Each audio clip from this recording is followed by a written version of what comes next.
राधा तू बड़ी भागिनी, कौन तपस्या के, 3 लोक 14 भुवन सो तेरे अधीन। जय जय श्री राधे रमन, जय जय नवल किशोर, जय गोपी चित चोर प्रभु, जय जय माखन चोर, जय जय माखन चोर। आए हो तो प्रेम से लो हरि का नाम, सब भक्तों को डिम्पल की राधे राधे श्याम। सीता सीताराम।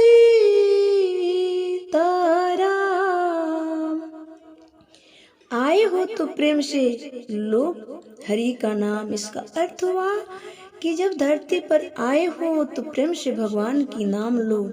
आप सभी से मेरा एक निवेदन है कि आप सभी मेरे चैनल को सब्सक्राइब कर लीजिए, वीडियो को लाइक कर दीजिएगा और शेयर करना बिल्कुल ना भूलिएगा। मेरे नौजवान दोस्तों, आप सब बलवान बनो, तुम्हारे लिए मेरी यही सलाह है। तुम भगवत गीता का स्वाध्याय की अपेक्षा ना करो, उसका अध्ययन करो। कबड्डी फुटबॉल मैच खेलकर आप मुक्ति को प्राप्त नहीं कर सकते हो, जबकि तुम्हारी रग में अधिक दृढ़ होंगे तो तुम भागवत गीता के उपदेश पर अच्छी तरह चल सकते हो। गीता का उपदेश कौरवों को नहीं दिया गया था, बल्कि अर्जुन को दिया गया था, जो बड़ा सुरवीर पराक्रमी और क्षत्रिय शिरोमणि था। कृष्ण भगवान के उपदेश और अलौकिक शक्ति तुम तभी समझ सकोगे जब तुम्हारे रगों में खून कुछ और तेजी से दौड़ेगा। भगवान बड़े निराले हैं, ऐसे सिर्फ ताली बजाने से थोड़े कुछ होगा। मेरे नौजवान दोस्तों, आप सभी बलवान बनो। आप सभी के लिए एक है तुलसीदास जी की दोहा, सो मैं सुनाऊंगी। देखिए, कौन से काज कठिन जग माही, कौन सु काज कठिन जग माही, सो नहीं होहि तात तुम पाही। ऐसा धरती का कौन ऐसा कार्य है जो हम और आप नहीं कर सकते हैं। और हाथों पे हाथ धर के बैठे हैं हमारे युवा पीढ़ी, हमारे नौजवान दोस्त, कि हमें तो नौकरी नहीं मिल रही है, हमें कोई काम ही नहीं मिल रहा है। मेरे भाई, छोटा काम ही करके उसे बड़ा बना लो, बन जाएगा, वही तो है। अरे भगवान क्या कहते हैं, भाई छोटा है तो आपके पास दिमाग भी तो है, तो उसे बड़ा बना लो, क्या दिक्कत। छोटा सा बिजनेस ही करो, नौकरी क्यों। आप वैसे बिजनेस करें जिससे आपकी वजह से किसी 10 आदमी का पेट भर सके, ठीक है। तो आइए, आप सभी से निवेदन है कि आप सभी मेरे चैनल को सब्सक्राइब कर लीजिएगा, शेयर कर लीजिएगा और लाइक कर दीजिएगा। कहा जाता है कि यदि आपके द्वारा कोई पुण्य की राह पकड़ ले, भक्ति का राह पकड़ ले, तो उसका पुण्य फल आपको मिलता है। इसलिए आप सभी अपने रिश्तेदार, अपने पड़ोसन को अवश्य ये कथा सुनवाइएगा और शेयर कर दीजिएगा। तो श्रीमद् भागवत जी में श्री युधिष्ठिर जी ने पूछा श्री नारद जी से कि बड़े बड़े अन्य भक्तों के लिए भी दुर्लभ है, फिर भगवान ने द्वेष करने वाले शिशुपाल को यह गति कैसे मिला। शिशुपाल को यह गति कैसे मिला। देवर्षि नारद राजा ने प्रसन्न होकर बोले, युधिष्ठिर संबोधित करके सभी सभा में सबके सुनते हुए यह कथा कही। नारद जी ने बोले, युधिष्ठिर, निंदा, स्तुति, सत्कार और तिरस्कार इस शरीर के ही तो होते हैं। इस शरीर की कल्पना प्राकृतिक और पुरुष का ठीक ठीक विवेक न होने के कारण ही हुई है। जब इस शरीर ही आत्मा मान लिया जाता है, जब इस शरीर को ही अपना आत्मा मान लिया जाता है, तब यह मैं हूँ और यह मेरा है ऐसा भाव बन जाता है।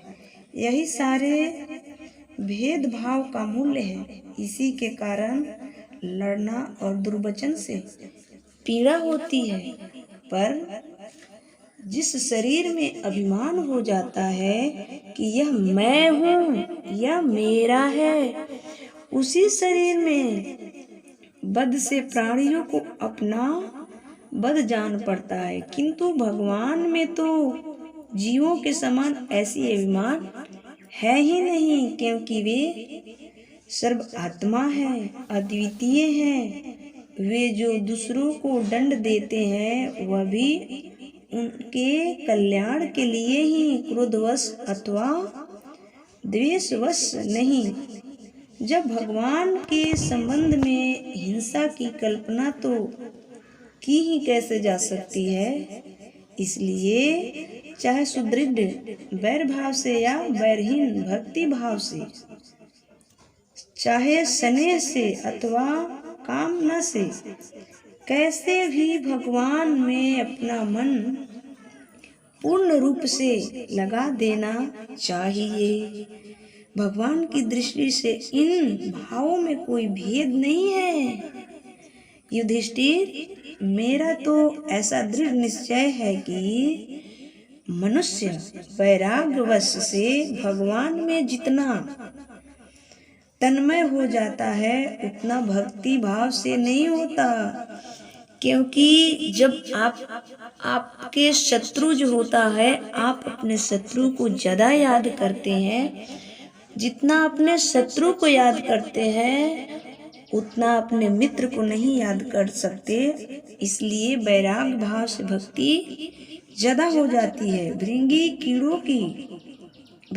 कीड़ों को लाकर भीत पर अपने छिद्र में बंद कर देता है और वह भय तथा उद्वेष से भृंगी का चिंतन करते करते करते उसके जैसा ही हो जाता है। यही बात भगवान श्री कृष्ण के संबंध में भी है। लीला के द्वारा मनुष्य मालूम पड़ते हुए ये सर्वशक्तिमान भगवान ही तो हैं। इनमें बैर करने वाले भी इसका चिंतन करते करते पाप रहित हो जाते हैं। इन्हीं को प्राप्त हो गए एक नहीं अनेक को मनुष्य काम से, द्वेष से, भय से और स्नेह से अपने मन को भगवान में लगाकर एवं अपने सारे पाप धोकर उसी प्रकार भगवान को प्राप्त हुए हैं जैसे भक्त भक्ति से होता है। महाराज, गोपियों ने भगवान से मिलने के तीव्र काम अर्थात प्रेम से, कंस ने भय से, शिशुपाल, दंतवक्त्र आदि राजाओं ने द्वेष से, यदुवंशियों ने परिवार के संबंध से, तुम लोगों ने स्नेह से और हम लोगों ने भक्ति अपने मन को भगवान में लगाया। भक्तों के अतिरिक्त जो 5 प्रकार के भगवान का चिंतन करने वाले हैं उनमें से राजा विवेकी तो किसी में भी गणना नहीं होती। ठीक है, इसलिए अपना मन भगवान श्री कृष्ण में तन्मय कर देना चाहिए। महाराज फिर तुम्हारे मौसेरे भाई शिशुपाल और दंत वक्त्र दोनों ही विष्णु भगवान के मुख्य पार्षद थे। ब्राह्मणों के श्राप से इन दोनों को अपने पद से यच्युत होना पड़ा। इसलिए भी और भगवान को आप गाली देकर याद करो या प्रेम करके याद करो या भक्ति से याद करो, कैसा हो याद करो, बस भगवान के चिंतन हर पल बने रहे, उसका तो कल्याण हो ही जाता है। उसे तो भगवान कल्याण कर ही देते हैं। भगवान तो कृपालु है ना, वो दयालु है। वो हम सब के गलती को नहीं देखते, हम सब उनके चरण में जाते ही निष्पाप हो जाते हैं। इसलिए शिशुपाल गाली तो दिया करता था, पर गाली देते वक्त जितना भक्त लोग उसे याद नहीं करते, उससे कहीं ज़्यादा वो याद करता है। वो कहीं जाता है तो बस श्री कृष्ण का ही बुराई में लगा रहता है और श्री कृष्ण को बुरा भला कहते ही रहता है। इसलिए भगवान श्री कृष्ण ने उसे ऐसी गति को प्राप्त किए हैं। इसलिए निवेदन है कि आप सभी अपने आप को भगवान के चरणों में समर्पण कर ही दो। कल्याण